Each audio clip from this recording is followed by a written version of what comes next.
Hi friends, എല്ലാവർക്കും sauce കിച്ചൻ്റെ പുതിയൊരു എപ്പിസോഡിലേക്ക് സ്വാഗതം. നമ്മളിന്ന് ചെയ്യുന്നത് ഒരു പൊട്ടറ്റോ ഫ്രൈ ആണ് കേട്ടോ. വളരെ ഈസിയും അതുപോലെ തന്നെ ടേസ്റ്റിയുമായ ഈ പൊട്ടറ്റോ ഫ്രൈ കേർഡ് റൈസ് അതുപോലെ നമ്മളുടെ സാധാരണ റൈസൊക്കെ ഉണ്ടല്ലോ, അതിൻ്റെയൊക്കെ കൂടെ നല്ലൊരു കോമ്പിനേഷനാണ് കേട്ടോ. അപ്പോൾ ഈസിയായ ഈ പൊട്ടറ്റോ ഫ്രൈ എങ്ങനെയാണ് ഉണ്ടാക്കുന്നത് നമുക്കൊന്ന് നോക്കാം. ഇതിൻ്റെ റെസിപ്പിയിലേക്ക് കടക്കുന്നതിന് മുന്നായിട്ട് നിങ്ങൾക്ക് എൻ്റെ വീഡിയോ ഇഷ്ടപ്പെടുകയാണെങ്കിൽ ഒന്ന് സബ്സ്ക്രൈബ് ചെയ്തേക്കണേ. അതുപോലെ തന്നെ ലൈക്ക് ചെയ്യാനും മറക്കരുത്. നമുക്കപ്പോൾ എങ്ങനെയാണ് ഈ പൊട്ടറ്റോ ഫ്രൈ ഉണ്ടാക്കുന്നതെന്ന് നോക്കാം. നമ്മളെ പൊട്ടറ്റോ ഫ്രൈ എങ്ങനെയാണ് ഉണ്ടാക്കുന്നതെന്ന് നോക്കാം. അതിനുവേണ്ടി ഞാനിവിടെ 2 പൊട്ടറ്റോ എടുത്തിട്ടുണ്ട്. ഏകദേശം ഒരു 200 ഗ്രാം ഉണ്ടാവും കേട്ടോ ഈ പൊട്ടറ്റോ. അപ്പോൾ അതിങ്ങനെ നീളത്തിൽ അരിഞ്ഞിട്ടുണ്ട്. ഇപ്പോൾ ഇതാ അരിഞ്ഞത് ഇത്രയും കട്ടിയുണ്ട് കേട്ടോ. ഇതുപോലെ കുറച്ച് കട്ടിയിൽ തന്നെ അരിഞ്ഞെടുക്കാൻ ശ്രമിക്കണേ. ഇല്ലെങ്കിൽ നമ്മളിത് ഉണ്ടാക്കുന്ന സമയത്ത് അത് പൊടിഞ്ഞു പോകാനുള്ള സാധ്യതയുണ്ട്. അപ്പോൾ കുറച്ച് തിക്കായിട്ട് തന്നെ നീളത്തിൽ ഇതുപോലെ അരിഞ്ഞെടുക്കാം കേട്ടോ. ഇതാ ഈ ഒരു തിക്നെസ്സിൽ കേട്ടോ.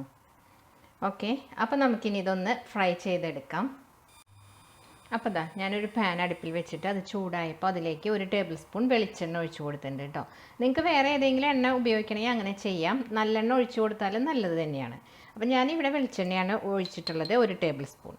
ഇതിലേക്ക് 1 ടീസ്പൂൺ കടുക് ഇട്ട് കൊടുക്കാം.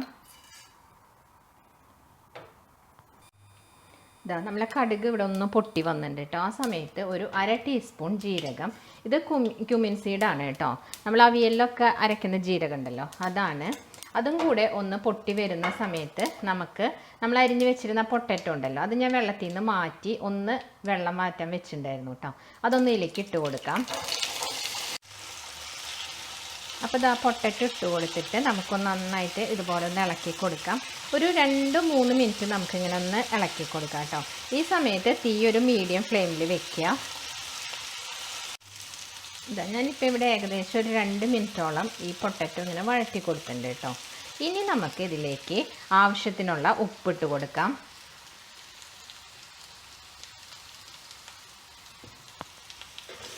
അതിനുശേഷം ഒന്ന് ഇളക്കി കൊടുക്കാം. അപ്പം ഞാൻ ഉപ്പ് കൂടി ഇട്ടിട്ട് ഒരു മിനിറ്റും കൂടി ഒന്ന് ഇളക്കി കൊടുക്കുന്നുണ്ട് കേട്ടോ. ഇനി നമുക്കിതൊന്ന് മൂടി വെച്ച് ഒരു 2-3 മിനിറ്റ് ഒന്ന് വേവിച്ചെടുക്കാം. ഇതിൽ നമ്മൾ വെള്ളം ഒന്നും തന്നെ ചേർത്തിട്ടില്ല കേട്ടോ. അപ്പോൾ ഇങ്ങനെ തന്നെ വെച്ചിട്ട് ഒന്ന് മൂടി വെക്കാം. ഈ സമയത്ത് തീരെ കുറവായിട്ട് വെക്കണം കേട്ടോ. വളരെ മീഡിയത്തിൽ നിന്ന് താത്തി കുറച്ച് വെക്കണേ തീ. ഇതാ അപ്പോൾ നമ്മളെ പൊട്ടറ്റോ ഇവിടെ വെന്തുണ്ടോ എന്ന് നമുക്കൊന്ന് നോക്കാം.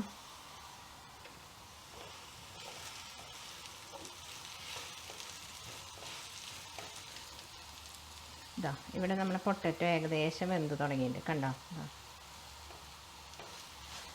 അപ്പം നമുക്ക് ഇതിലേക്ക് ഒരു 5-6 വെളുത്തുള്ളി ഞാൻ നീളത്തിൽ അരിഞ്ഞതാണ് കേട്ടോ. ഇതൊന്നുകിൽ നിങ്ങൾക്ക് നേരത്തെ ഇട്ട് കൊടുക്കാം. നമ്മൾ കടുകൊക്കെ പൊട്ടിച്ചില്ലേ, ആ സമയത്ത് ഒന്ന് ഇട്ട് മൂപ്പിക്കാം. അതല്ലെങ്കിൽ ഈ സമയത്ത് ഇട്ട് കൊടുക്കാം. ഇതാ ഞാൻ ആ വെളുത്തുള്ളിയും കൂടി ഇട്ടിട്ട് ഒന്ന് വഴറ്റി കൊടുത്തിട്ടുണ്ട് കേട്ടോ. അപ്പോൾ നമ്മൾ തുടക്കത്തിൽ വെളുത്തുള്ളി ഇട്ട് കൊടുക്കുകയാണെങ്കിൽ അതൊന്ന് ഫ്രൈ ആയിട്ട് ഇതിൻ്റെ കൂടെ വരും. ഇതാവുമ്പോൾ ഇതൊന്ന് ജസ്റ്റ് വെന്ത് വരികയുള്ളൂ കേട്ടോ. അപ്പോൾ നിങ്ങൾക്ക് ഏത് ടേസ്റ്റാണോ ഇഷ്ടം അപ്പോൾ അതുപോലെ ഇട്ട് കൊടുക്കാം. ഇനി നമുക്കിതിലേക്ക് ഒരു 1.5 ടീസ്പൂൺ കാശ്മീരി ചില്ലി പൗഡർ ഇട്ട് കൊടുക്കാം. ഇത് നിങ്ങളുടെ എരിവിനനുസരിച്ച് വ്യത്യാസങ്ങളൊക്കെ വരുത്താം കേട്ടോ. ഞാനിപ്പോൾ ഇവിടെ 1.5 ടീസ്പൂണാണ് ഇട്ട് കൊടുത്തിട്ടുള്ളത്. ഇതിലേക്ക് ഒരു 1/4 ടീസ്പൂൺ മഞ്ഞൾപ്പൊടി, പിന്നെ ഒരു 1/2 ടീസ്പൂൺ ഗരം മസാലയുടെ പൊടി, അതിന് ശേഷം ഒരല്പം പെരിഞ്ജീരകം, ഒരു 1/4 ടീസ്പൂണൊക്കെ മതിയാവും കേട്ടോ. പെരിഞ്ജീരകം പൊടിച്ചത് കൂടി ഇട്ടിട്ട് നമുക്ക് നന്നായിട്ടൊന്ന് ഇളക്കി കൊടുക്കാം. അപ്പം നമ്മൾ ഈ പൊടികളൊക്കെ ചേർത്തതിന് ശേഷം നമ്മൾ ഫ്ലെയിം നന്നായി കുറച്ച് വയ്ക്കുക. ഇല്ലെങ്കിൽ പൊടി പെട്ടെന്ന് അങ്ങ് കരിഞ്ഞു പോകും കേട്ടോ.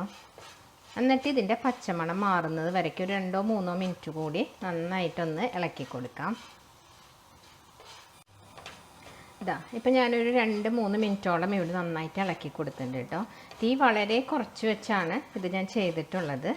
ഇനി നമുക്ക് ലാസ്റ്റായിട്ട് ഇതിലേക്ക് ഒരല്പം കായത്തിൻ്റെ പൊടി, ഒരു 1/4 ടീസ്പൂണൊന്നും വേണ്ട, അതിലും കുറച്ച് കുറവ് മതിയിട്ട് ഒരല്പം കായത്തിൻ്റെ പൊടി ഇതിലേക്ക് ഇട്ട് കൊടുക്കാം. എന്നിട്ടൊന്ന് മിക്സ് ചെയ്ത് കൊടുക്കാം നമുക്ക്. അപ്പോൾ നമ്മൾ ഈ പൊട്ടറ്റോ ഫ്രൈയിൽ ഒരു ചെറുതായിട്ട് പുളി ടേസ്റ്റ് വേണം അങ്ങനെ താല്പര്യമുള്ളവരാണെങ്കിൽ ഒരു ചെറിയ ചെറുനാരങ്ങയുടെ പകുതി ഞാനിവിടെ എടുത്തിട്ടുണ്ട് കേട്ടോ.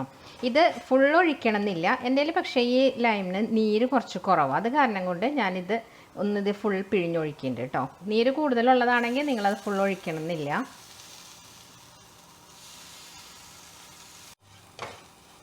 അപ്പോൾ നമ്മൾ ആ ചെറുനാരങ്ങ നീരും കൂടി നന്നായിട്ട് മിക്സ് ചെയ്തിട്ടുണ്ട് കേട്ടോ. ഇനി നമുക്ക് കുറച്ച് വേപ്പിലയും കൂടി ഇട്ട് കൊടുക്കാം. നമ്മൾ തീരെ ഇതിൽ വേപ്പില ഇട്ട് കൊടുത്തിട്ടില്ല, അപ്പോൾ ഒന്ന് ഇട്ട് കൊടുക്കാം.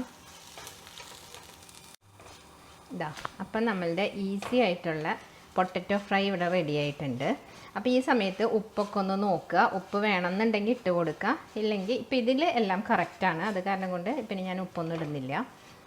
അപ്പോൾ ഇത്രയേ ഉള്ളൂ നമ്മളെ ഈസി ആയിട്ടുള്ള പൊട്ടറ്റോ ഫ്രൈ കേട്ടോ. അപ്പോൾ ഇത് കേർഡ് റൈസിൻ്റെ കൂടെ അല്ലെങ്കിൽ നമ്മളെ നോർമൽ റൈസിൻ്റെ കൂടെയൊക്കെ നല്ലൊരു കോമ്പിനേഷനാണ് കേട്ടോ. ഇത് നല്ല സൂപ്പർ ടേസ്റ്റാണ്. നിങ്ങളെല്ലാവരും ഇതൊന്ന് ട്രൈ ചെയ്ത് നോക്കണം. നമുക്കപ്പോൾ അടുത്ത വീഡിയോയുമായി കാണുന്നവരേക്കും bye. Thanks for watching Sue's kitchen.